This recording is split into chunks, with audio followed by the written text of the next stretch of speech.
Welcome students.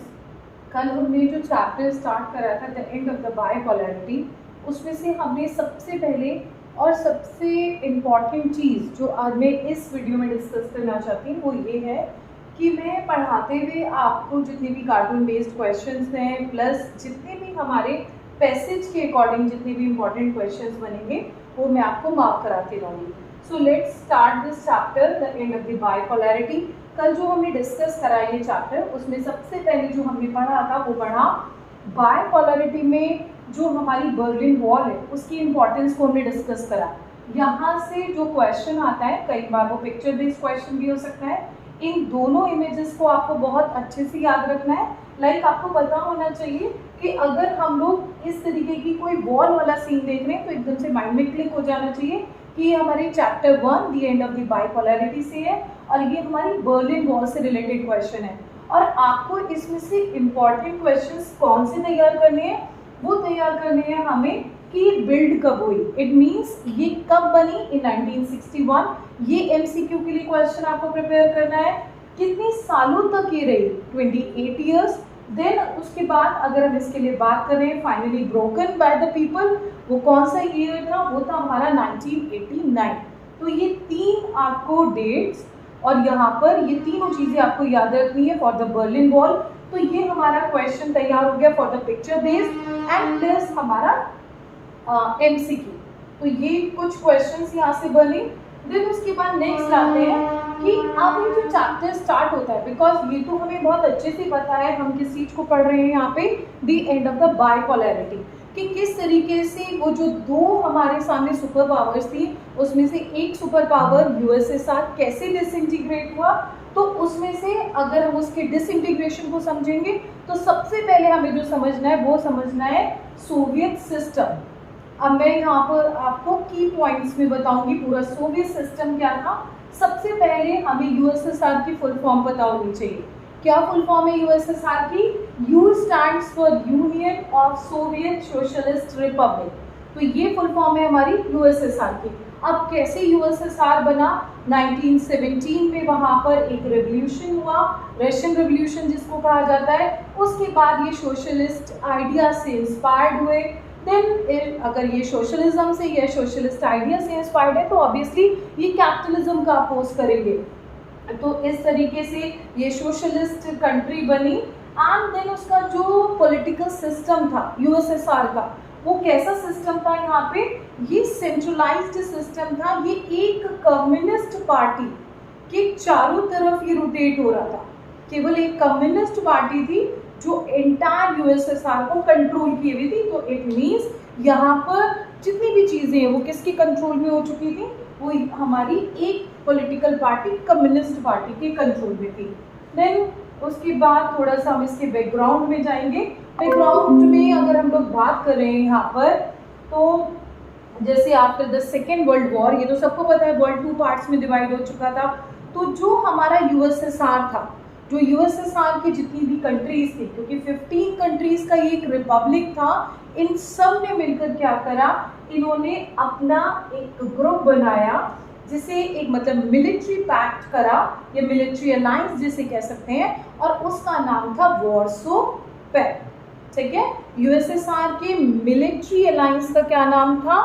वो था हमारा वॉर्सो पैक्ट। तो इस तरीके से यहाँ पर अगर हम लीडिंग पोजीशन पे देख रहे थे तो यूएसएसआर में कौन था? तो वो तो रशिया ही था ऑब्वियसली। सो इस तरीके से अब जो सोवियत यूनियन था या जो यूएसएसआर था वो आफ्टर सेकेंड वर्ल्ड वॉर एक ग्रेट पावर में हमारे सामने आ चुका था। अब देखो यूएसएसआर की क्वालिटीज क्या थी, क्योंकि अगर कभी भी क्वेश्चन आता है, अगर वो आपसे पूछते हैं पॉलिटिकल सिस्टम या फिर जो सोवियत रिपब्लिक था क्या, अगर ऐसा कभी क्वेश्चन आता है तो हमें उसमें क्या बताना चाहिए, उसके क्या फीचर्स थे सोवियत रिपब्लिक के। तो सबसे पहली चीज जो हमें अंडरलाइन करनी है यहाँ पे वो था उसका जो उसकी कम्युनिकेशन नेटवर्क था। वो कैसा था? बहुत ही कॉम्प्लेक्स कम्युनिकेशन नेटवर्क था। Second thing, very important thing for USSR, वो था उसके पास एनर्जी रिसोर्सेज। बहुत सारे एनर्जी रिसोर्सेज थे, लाइक जैसे उसके पास ऑयल, आयरन, स्टील। अब जब इतने सारे एनर्जी रिसोर्सेज होंगे तो ऑब्वियसली वो कंट्री किसी और कंट्री के ऊपर डिपेंड तो रहेगी नहीं। तो इस तरीके से अब वहाँ पर बेटा ये जो डोमेस्टिक अगर हम लोग बात कर रहे हैं कंज्यूमर इंडस्ट्री की, वो कैसी थी, अब वहाँ पर गवर्नमेंट एक पेन से लेकर एक कार तक का प्रोडक्शन खुद करती थी। अब इसके पीछे रीज़न क्या था कि क्यों एक पेन टू कार, मतलब क्यों प्रोडक्शन ये गवर्नमेंट कर रही है, बिकॉज वो ये चाहते थे कि जितनी भी मतलब एक जो मिनिमम स्टैंडर्ड ऑफ लिविंग जो होना चाहिए लोगों के पास वो सबको मिल जाए। अब वो उसमें ये नहीं देख रहे थे कि इक्वालिटी मैच कर रही है वेस्टर्न कंट्रीज़ के साथ या नहीं कर रही है, उससे उन्हें कोई मतलब नहीं था। बस वो सब्सिडीज प्राइस के ऊपर गवर्नमेंट ये सारी फैसिलिटीज़ अपने वहाँ के सिटीजन्स को प्रोवाइड कराती थी। और सबसे अच्छी चीज़ वहाँ पर क्या थी, ये हमें मेंशन करना है, government subsidies basic necessities including किन किन चीज़ों के ऊपर वहाँ पर सब्सिडीज मिल रही थी, लाइक जैसे हेल्थ, एजुकेशन, चाइल्ड केयर और बहुत सारी वेलफेयर स्कीम्स उस समय गवर्नमेंट रन करता था। तो इस तरीके से बेटा यहाँ पर हर तरीके से अब जो सोवियत सिस्टम स्टेट था या सोवियत जो या हम कम्युनिस्ट गवर्नमेंट कह सकते हैं, उसका हर एक चीज़ के ऊपर कंट्रोल था। सो अब धीरे धीरे जब आप देख रहे हो हर तरीके से किसी एक पॉलिटिकल पार्टी का कंट्रोल होगा, तो ऑब्वियसली वो सिस्टम किस में कन्वर्ट हो जाएगा, वो बहुत ज़्यादा ब्यूरोक्रेटिक बन चुका था। ब्यूरोक्रेसी किसे बोलते हैं, ये तो ब्यूरोक्रेसी वर्ड हम इंडिया में भी सुनते हैं, जितने भी हमारे IAS PCS हैं वो सब ब्यूरोक्रेट्स हैं। तो जब हमारी कोई एक सिंगल पॉलिटिकल पार्टी और उस पॉलिटिकल पार्टी के पास सारी पावर्स, तो ऑब्वियसली उसके साथ जुड़े हुए जितने भी लोग हैं वो ब्यूरोक्रेट्स जो हैं वो तो पावरफुल होते चले जाएंगे। तो अब यहाँ पर जो ब्यूरोक्रेसी थी वो स्ट्रांग हो चुकी थी, लोगों के पास कोई भी राइट्स नहीं थे, कोई भी फ्रीडम नहीं थी। इवन डेमोक्रेसी को तभी इंजॉय कर सकते हैं जब हमारे पास एटलीस्ट 2 पॉलिटिकल पार्टी सिस्टम हो, तो वहाँ पर लैक ऑफ डेमोक्रेसी भी सिटीजन्स के पास थी। सो ऐसे में अब लोगों के पास वो स्पीच वाली फ्रीडम नहीं थी, जो डेमोक्रेटिक कंट्रीज में हमारे पास सबसे बड़ा राइट कौन सा होता है, राइट टू एक्सप्रेशन वाला, कि एक्सप्रेस ही नहीं कर पा रहे, कुछ बोल ही नहीं पा रहे। तो ऐसे में अब लोगों ने धीरे धीरे क्या करा, अपने जोक्स के थ्रू, कार्टून्स के थ्रू अपने आप को एक्सप्रेस करना स्टार्ट कर दिया था। अब जो कम्युनिस्ट पार्टी थी उन्होंने तो एक टाइट कंट्रोल पूरे सोवियत यूनियन में उस समय इस्टेब्लिश कर लिया था। अब ये जो 15th कंट्रीज का जो एक रिपब्लिक बना, वो 15th रिपब्लिक्स ने जो मिलकर एक USSR बनाया था।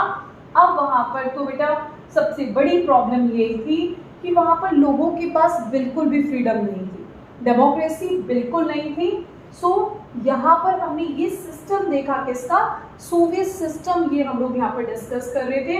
अब ऐसे में क्या होगा, जब हर चीज़ गवर्नमेंट ओनरशिप की होगी और गवर्नमेंट स्टैंडर्ड्स को नहीं देख रहा है, गवर्नमेंट केवल प्रोड्यूस कर रहा है और ये चाहता है कि ज़्यादा से ज़्यादा फैसिलिटीज सबको मिल जाए, लेकिन स्टैंडर्ड नहीं दे रहा है लोगों को डेमोक्रेटिक राइट्स नहीं प्रोवाइड करा रहा है। तो ऐसे में अब जो सोवियत रिपब्लिक था या जो सोवियत या जो USSR था, अब वो US से मैच नहीं हो पा रहा था।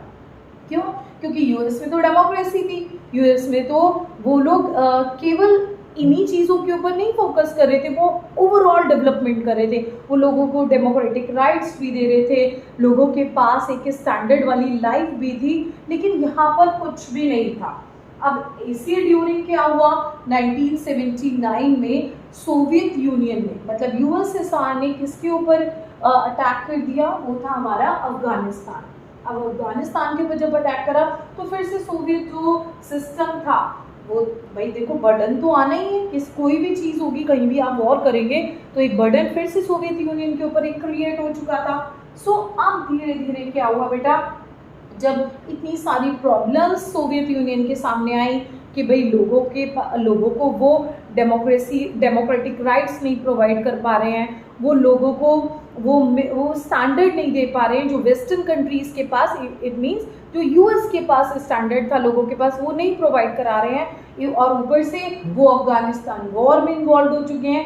तो 1970s में आकर अब जो सोवियत इकोनॉमी थी वो स्टेगनेंट हो चुकी थी, इट मीन्स वो अब एक जगह आकर रुक चुकी थी, ना तो वो प्रोग्रेस कर रही थी और ना ही वो नीचे जा रही थी। मतलब जब इकोनॉमी एक जगह आकर रुक जाती है, that is stagnant, right.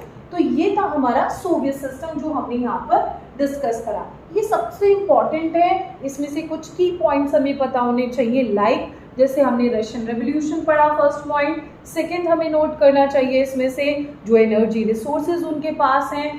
Third हमें ये बताना चाहिए कार पिन टू कार जो प्रोडक्शन हो रहा है वो कैसा प्रोडक्शन है, डोमेस्टिक, और वो कौन प्रोड्यूस कर रही थी, ये सारी चीज़ें गवर्नमेंट प्रोड्यूस कर रही थी।